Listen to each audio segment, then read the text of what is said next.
बिस्मिल्लाहिर्रहमानिर्रहीम अस्सलाम वालेकुम।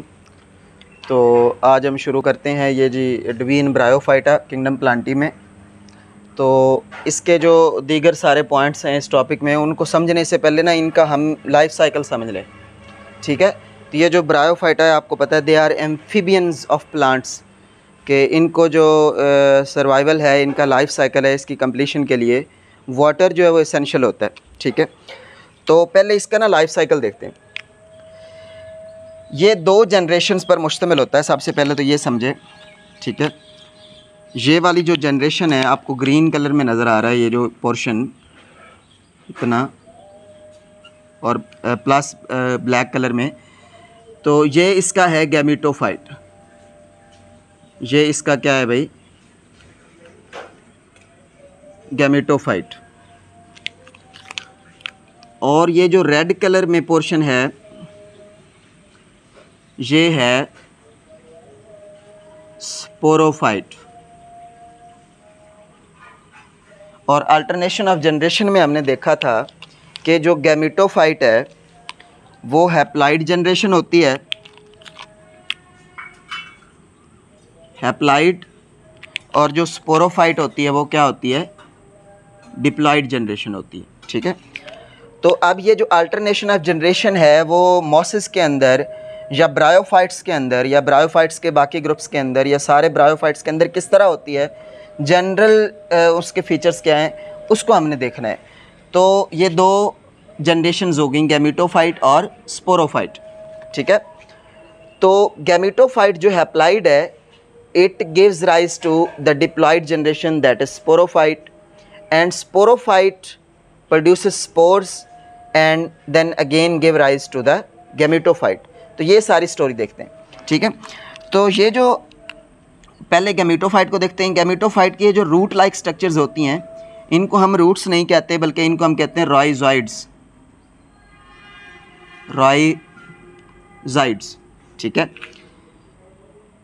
ना तो ये जो गैमीटोफाइट जनरेशन, ना इसमें ट्रू रूट्स होती हैं, ना इसमें ट्रू लीव्स होते हैं, और ना ही ट्रू स्टेम होता है, because they are non-vascular plants. They do not have xylem and phloem, and due to that lack of xylem and phloem, they are not said to be true leaves, stems or roots. So इन्हें हम कहते हैं कि अगर root like हैं तो उसको हम रूट लाइक कहते हैं या राइजॉइड्स कहते हैं। इसी तरह अगर जो लीफ लाइक हैं तो उनको हम लीव्स नहीं कहते, बल्कि लीफ लाइक स्ट्रक्चर्स बोलते हैं या ब्लेड्स वगैरह बोलते हैं। तो दीज आर लीफ लाइक। इसी तरह अगर स्टेम है तो वो भी स्ट्रक्चर क्या है, स्टेम लाइक, ठीक है। तो सबसे पहले तो ये याद रखना है कि जिसकी गैमीटोफिटिक जनरेशन जो कि फोटोसिंथेटिक और डोमिनेंट जनरेशन है, उसके अंदर ट्रू रूट भी नहीं है, ट्रू लीव्स भी नहीं है और ट्रू स्टेम भी नहीं है, ठीक है। इसके ऊपर बनता है स्पोरोफाइट। अब स्पोरोफाइट जो है वो ज़्यादातर ब्रायोफाइट्स के अंदर नॉन फोटोसिंथेटिक होता है और गैमीटोफाइट के ऊपर डिपेंडेंट होता है। तो सबसे पहले तो इनका ये थोड़ा फ़र्क समझ लें कि ये इंडिपेंडेंट है और डोमिनेंट है। Gametophyte is independent and dominant, ज़्यादा कॉन्स्पिकुअस है, ज़्यादा वाज़े है।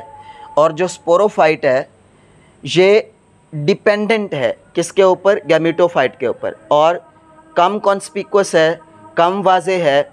अपनी नरिशमेंट के लिए, अपनी सपोर्ट के लिए वो किसके ऊपर डिपेंडेंट है, गैमीटोफाइट के ऊपर। तो ये डिपेंडेंट है चूँकि नॉन फोटोसिंथेटिक है, और उसके साथ गैमीटोफाइट के ऊपर अटैच्ड है, इंडिपेंडेंटली ऐसे नहीं है ज़मीन के ऊपर या सॉइल के अंदर नहीं है, ठीक है। इसी तरह जो स्पोरोफाइट के भी हिस्से हैं, जिस जगह पे वो अटैच होता है गैमीटोफाइट के साथ, इसको हम बोलते हैं फूट, और जो उसकी स्टॉक या डंडी है उसको हम बोलते हैं सीटा। और ये ऊपर जो स्पोरेंजियम बनता है जिसके अंदर स्पोर्स बनते हैं, तो उसको हम बोलते हैं कैप्सूल, कैप्सूल, ठीक है। तो कैप्सूल के अंदर क्या बनते हैं, स्पोर्स बनते हैं। एक और बात आपको बता दूं, गैमीटोफाइट नाम ही वाजे करता है कि ये गैमीट बनाएगा, और स्पोरोफाइट क्या वाजे करता है कि ये स्पोर्स बनाएगा। तो जो स्पोरोफाइट की अगर हम बात कर रहे हैं, तो स्पोरोफाइट के स्पोरेंजियम जो कैप्सूल है उसके अंदर क्या बनेंगे, स्पोर्स बनेंगे। These are spores.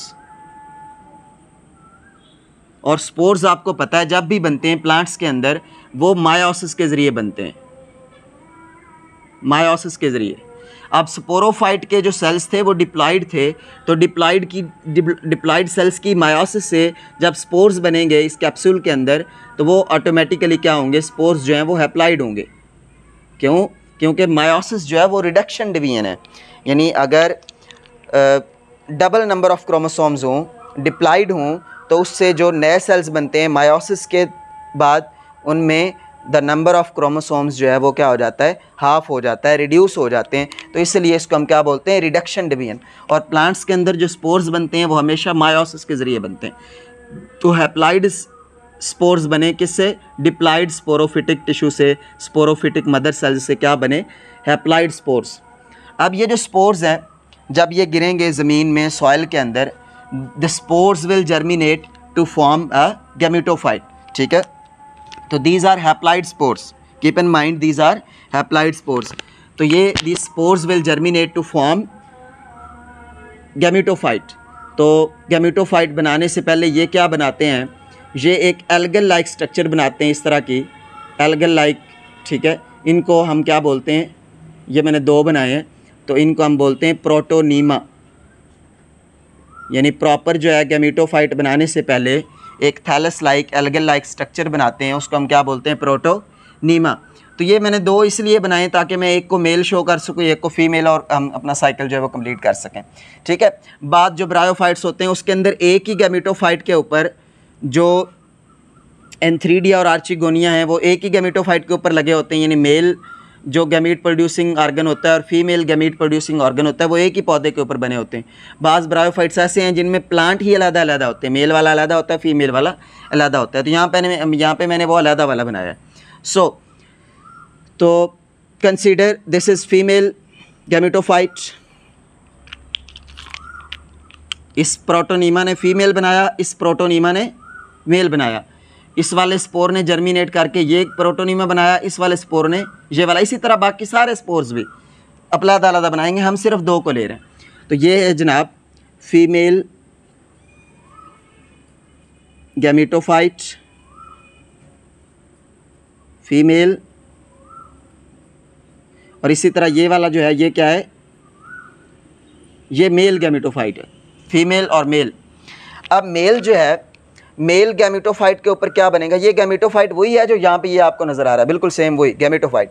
तो ये वाला क्या बनाएगा, मेल का मतलब है कि वो मेल गैमीट्स बनाएगा, वो स्पर्म्स बनाएगा। ठीक है, तो मेल के ऊपर क्या बनेंगे, स्पर्म्स बनेंगे। लेकिन स्पर्म्स किसके अंदर बनते हैं, स्पर्म्स जिस ऑर्गन के अंदर बनते हैं ना उसको हम बोलते हैं एंथ्रीडियम।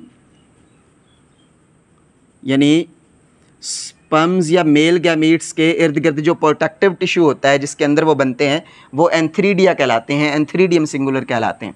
इसी तरह जिसके अंदर एग बनता है उसको हम क्या बोलते हैं, उसको हम आर्चिगोनियम बोलते हैं, आर्चिगोनियम, ज़्यादा हूँ तो आर्चिगोनिया। ठीक है, तो इस मेल गैमेटोफाइट के ऊपर क्या बनेगा, एंथ्रीडिया बनेंगे। एंथ्रीडिया के अंदर क्या बनेंगे, मेल गैमीट्स बनेंगे या क्या बनेंगे, स्पर्म्स बनेंगे। These are sperms.